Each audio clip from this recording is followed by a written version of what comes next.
Bonjour à tous. Marcel Aveke, bonjour. Mambou, bonjour. Vous êtes directeur exécutif auprès du PDG d'Eramet. C'est ça. Et avec vous, on va parler donc exploitation de minerais ou aussi de la Comilog. Est-ce qu'on peut dire que la Comilog est toute votre vie ou une partie de votre vie? La Comilog, c'est quasiment ma vie.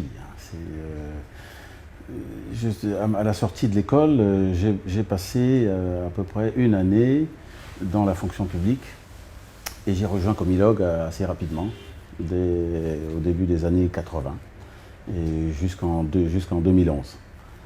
Voilà, donc j'ai passé à peu près une trentaine d'années au sein de la Comilog. Et on peut aussi dire que la Comilog, c'est Mwanda, c'est une partie, c'est la vie de Mwanda. Oui, la Comilog, c'est la vie de Mwanda. C'est Comilog qui a fait Mwanda. Au début de l'exploitation, Mwanda n'était qu'une petite bourgade d'environ 1000 habitants. Aujourd'hui, on approche les 40 000 habitants et je crois que c'est surtout du fait de la présence de la Comilog et toute l'économie drainée par la Comilog, des commerçants sont arrivés, se sont installés, se sont implantés, sont arrivés de toutes parts, se sont implantés. Et aujourd'hui, Mwanda est une ville maintenant cosmopolite, hein, avec des gens qui arrivent de toutes les provinces, je dirais même de tous les pays, puisqu'on retrouve des Mauritaniens, des Libanais, je dirais des voisins, des populations des pays voisins qui sont venus aussi s'implanter à Mwanda. Est-ce qu'à l'inverse, le revers de la médaille, en tout cas, je ne le souhaite pas, bien sûr, mais c'est qu'un jour, si la Comilog n'est plus à Mwanda, que Mwanda disparaisse. Vous savez comme ça se passait au Far West avec les chercheurs d'or, et dès que le filon était fini, ça devenait des villes fantômes. Alors, c'est une très bonne question. Effectivement, c'est un peu le problème des villes minières, hein, des exploitations minières. Il faut penser à l'après-exploitation. Et ça faisait partie un tout petit peu aussi de mes soucis.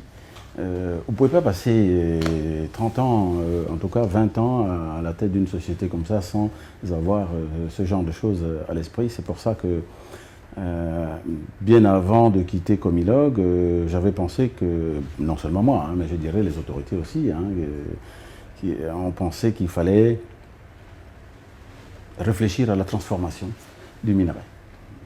Une partie du moins de la transformation du manganèse sur place. Et c'est pour ça que nous avons donc initié un projet de construction d'usines. Et il y a des usines qui sont actuellement en cours de construction à Mwanda, et dont les travaux devraient normalement se terminer cette année. Quand vous dites usines qui n'ont rien à voir avec l'exploitation du minerai, c'est dans d'autres domaines? Non. C'est en fait, c'est dans le prolongement.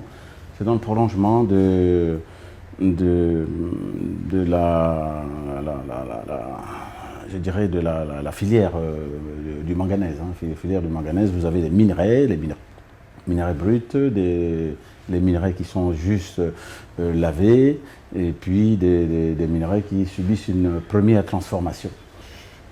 À la fin, je dirais, de l'extraction, qu'est-ce qui peut se produire? Ce qui va se produire, c'est que ces usines vont continuer d'exister. Oui. Et ce qui va se passer, c'est qu'on aura la situation qu'on vit dans certains pays aujourd'hui qui ne sont pas producteurs de minerais, mais qui par contre achètent du minerai chez nous, mais qui ont des usines de transformation et qui se font alimenter donc par des pays producteurs tels que les nôtres, la Chine et puis tous les autres pays, tous les autres producteurs concurrents. Alors, donc demain, s'il n'y a plus de manganèse au Gabon, ce qui va se produire, c'est que les usines vont continuer d'exister, et puis il faudra maintenant importer du minerai d'ailleurs pour faire vivre justement ces usines et puis continuer de produire et du silicomanganèse et du manganèse métal au Gabon. Et ce demain, il est proche ou on a encore de la marge, le demain où il n'y aura plus de manganèse au Gabon? Non, il est loin quand même. Il est loin, on a encore des réserves qui approchent quand même les 100 ans, donc Voilà. D'accord, donc Moanda, de beaux jours devant elle. La ville de Moanda et je dirais tout le pays, hein, il n'y a pas que Moanda, mais en tout cas c'est quand même tout le pays qui en profite. Oui, justement, c'est quoi l'impact? Parce que j'ai cru comprendre que la Comilog était le deuxième employeur, c'est ça? Toute entreprise confondue dans le privé, avec près de 1500 employés. Ça, c'est direct. Ça, c'est direct, oui. Ça, c'est direct. C'est un peu plus de 1500 maintenant avec l'arrivée des nouvelles usines. On va plutôt tendre vers les 1700, 1800, 1800 personnes. Parce que les nouvelles usines vont faire entre 300 et 400 personnes. Et on sera à peu près dans ces eaux-là. On voit souvent que dans les multinationales, la plupart des postes sont beaucoup plus à des expatriés qu'à des gens locaux. Je ne parle pas que de votre entreprise, mais c'est souvent ce qu'on voit. C'est effectivement ce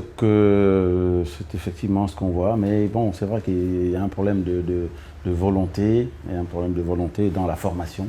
Hein, je pense que du côté de Comilog, on a fait quand même de la formation un point focal important pour le développement du capital humain.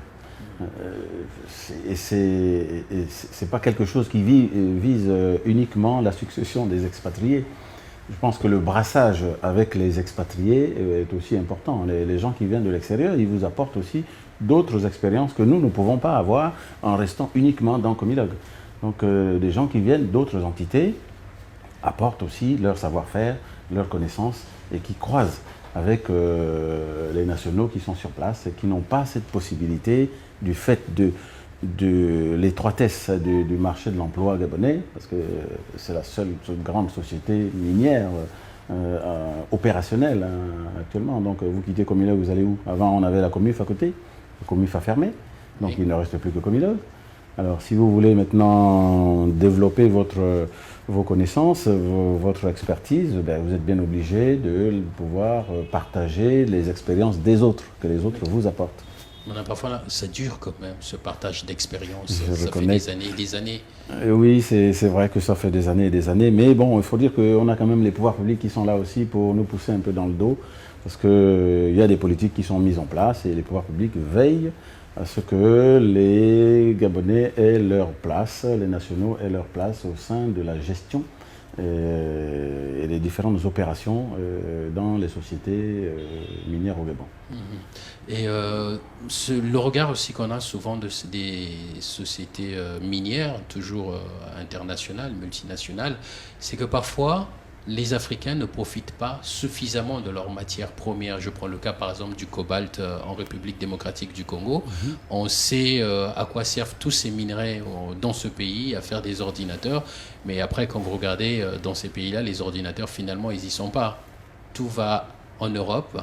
Les ordinateurs sont faits en Europe et beaucoup plus vendus en Europe.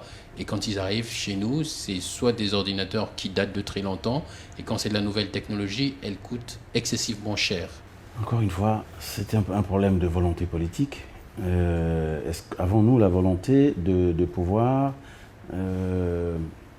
rallonger un peu les filières de transformation de nos produits sur place? Et dans le cas du Gabon, oui, puisque maintenant il y a cette volonté qui s'est déjà exprimée de transformer désormais une bonne partie des productions sur place. Maintenant, il n'y a pas que cette volonté. Quand on l'a exprimée, il faut maintenant mettre les moyens pour pouvoir attirer les investisseurs. Et je crois qu'aujourd'hui, dans nos pays, on est suffisamment mature parce qu'au bout de 40 ans, on a quand même formé un certain nombre de compatriotes qui ont fait les mêmes écoles, les mêmes grandes écoles que les expatriés qui viennent ici et qui, si on leur fait un peu confiance, devraient pouvoir permettre à nos pays de poursuivre de manière harmonieuse un peu leur développement dans ces domaines. Alors au bout de 40 ans, l'économie africaine a évolué, il y a beaucoup de pays qui sont émergents, qui avancent. Ah ouais, mais comment vous expliquez qu'après tant d'années, que l'Afrique soit toujours perçue comme un simple pourvoyeur de matières premières? C'est un problème de moyens. C'est un problème de moyens financiers.